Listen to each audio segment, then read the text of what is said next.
Representative Price. Thank you, Speaker. At the appropriate time, I'd like to introduce an amendment, please. It's the appropriate time. It's LC 0000872/2. Representative Price moves amendment LC 0000872/2. That is seconded by Representative Roberts, Lee de Filippi, Representative Quattrochi, and Whip Chippendale. Proceed. So, should I wait a minute for everybody to pull it up, or? I'll start addressing it, Okay. and if they have any questions, they will let us know. All right, thank you, Speaker. So there's according to statewide guide zoning, plant agriculture is allowed in all zoning districts, R1, 2, 3, and all the way up into industrial. This amendment, well, let me tell you a little bit of backstory. There's a proposed 11,000 square foot commercial grow facility being proposed in a residential area in Richmond. And according to statewide zoning, with the plant agriculture and indoor horticulture, it's potentially going to be permitted. This, by changing the definition to eliminate the cultivation and processing of marijuana from the definition of plant agriculture, will give the towns and the cities the ability to have a decision on where to put these facilities, and not to say that they don't have to accept them. It just gives them a choice of where they can put them. They can keep them out of residential areas like this one's being proposed. I mean, it's 11,000 square feet. It's a huge facility, and it's right in a residential area, so it's really, and a lot of the residents around the area think it's not appropriate, and it could be detrimental to the land values. So it's a simple amendment. It just redefines plant agriculture and gives the cities and towns some say as to where they could put these facilities or not put those facilities. Thank you. Lita Chakashi. Thank you, Mr. Speaker. With all due respect to my colleague and friend, Representative Price, I would strongly urge the body to vote no on this amendment. And I just want to explain a few things just to refresh everyone's memory from last night when we were talking about the 195 Commission. We were talking about city and town sovereignty, and everything's going to have to do with city and town. Well, what this amendment purports to do is to take the local city and town control away from them and make a statewide law so that everybody can either ban marijuana or not, depending on your point of view. And I want to agree with my good friend Lee de Filippi when we talk about this. And I remember a couple of years ago, there was a Representative Norton, who's not here now, but I was a co-sponsor of the bill to have weddings on farms. And everybody thought it was a good idea until all of a sudden, oh, we can't allow the farmer to have a wedding, so now we're going to tell the farmer what to do and what not to do. So on the merits of this, I don't believe it's consistent or good public policy. I think these decisions should be left to cities and towns. I think cities and towns could control locally what is allowed by a zoning code or not. Now, we're not talking about permitting. We're talking about what's allowable and not allowable on a land. And we're talking about private land, much different from the 195, which is state-owned land. Nevertheless, respectfully, another reason this amendment should be voted down is this is really Representative Price's bill, 5501, that has been held for further study. So it's an attempt to get two bites of the apple.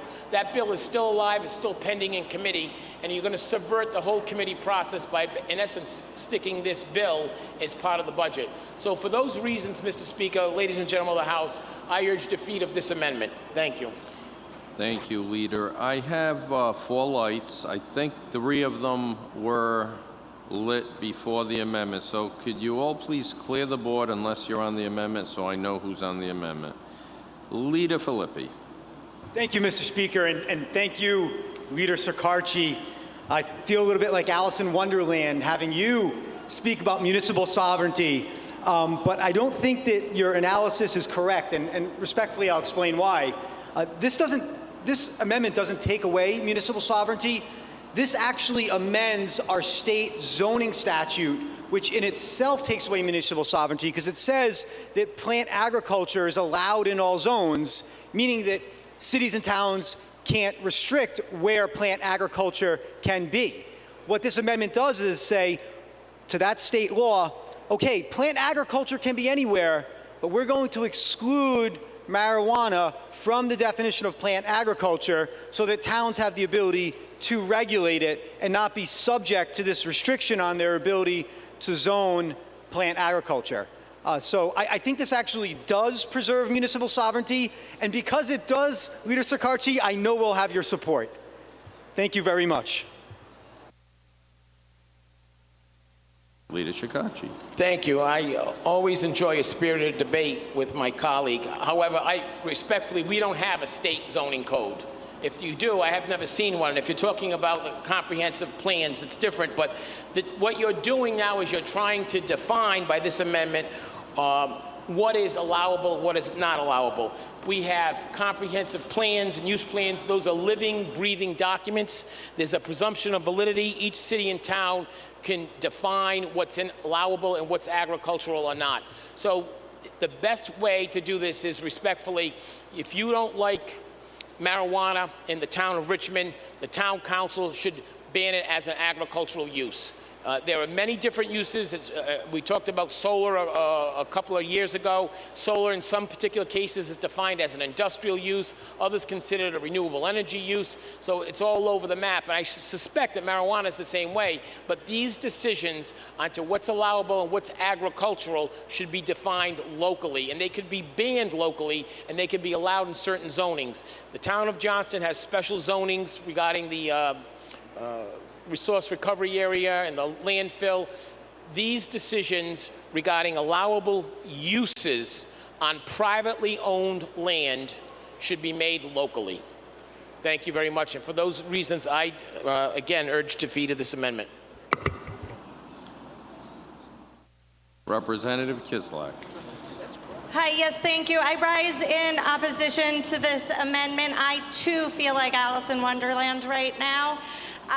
And I find myself agreeing with you, Lita Chakashi, that zoning should be locally controlled, that local cities and towns should have authority over their local planning. I just wanted to recognize that we took some of that away from Providence last night, and I just wanted to note that. Thank you.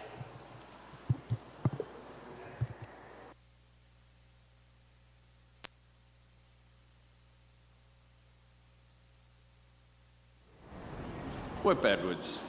Thank you, Mr. Speaker. Just a point of clarification. The marijuana cannot be grown without a license, and it cannot be grown outside. This is not Oregon. This is Rhode Island. Thank you, Mr. Speaker. Lee de Filippi. Thank you, Mr. Speaker. We do not have a statewide zoning code, but we do have the Rhode Island Zoning Enabling Act of 1991. Title 45, Chapter 24. That authorizes towns to have their own individual zoning code. In our Rhode Island Zoning Enabling Act, we define plant agriculture in a way that it can include marijuana. And in our Rhode Island Zoning Enabling Act of 1991, we say that plant agriculture is allowable in all districts. So, to my good friend, Representative Kislak, this amendment empowers municipalities.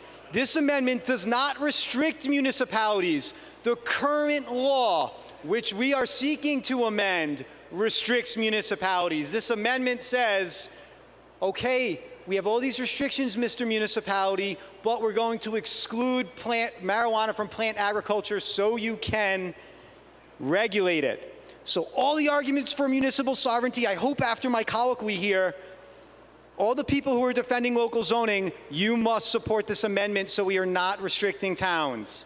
Thank you, Mr. Speaker. Representative Price.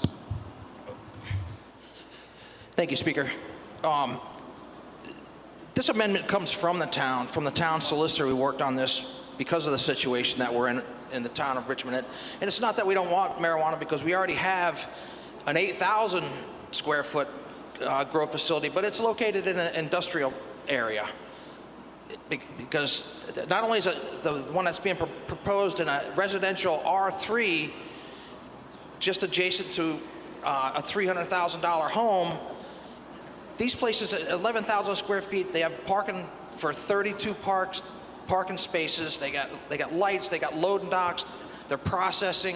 It's just not appropriate in a residential area. And this just gives, like Lee de Filippi says, just gives the towns the ability, and it empowers the towns to prevent this from happening and protecting their citizens. So it's a good amendment, and it's good for everybody in the state, because you could have one of these 11,000 square foot facilities in a soon to come in a neighborhood near you, and we don't want that to happen. So there's appropriate places for them to be, and this just gives the towns the ability to regulate it, and it empowers the towns and cities. Thank you. There are no other lights on the amendment. All clerk unlock the machine. All in favor, please vote green. Those opposed, red.